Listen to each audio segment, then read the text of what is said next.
برحمتك انصر إخواننا في غزة. اللهم فك حصارهم وتولى أمرهم واجمع شملهم وقوي بأسهم. اللهم كن لإخواننا في غزة وليا ونصيرا وانصرهم يا ربنا نصرا مبينا.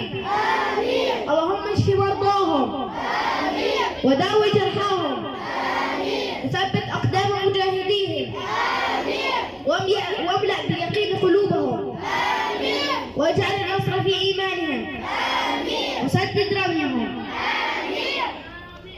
اللهم افتح لهم فتحا مبينا وانصرهم نصرا عزيزا. اللهم منزل الكتاب ومجري السحاب وهازم الأحزاب اهزم الصهاينة الظالمين وانصر إخواننا عليه بقوته يا قوي يا متين.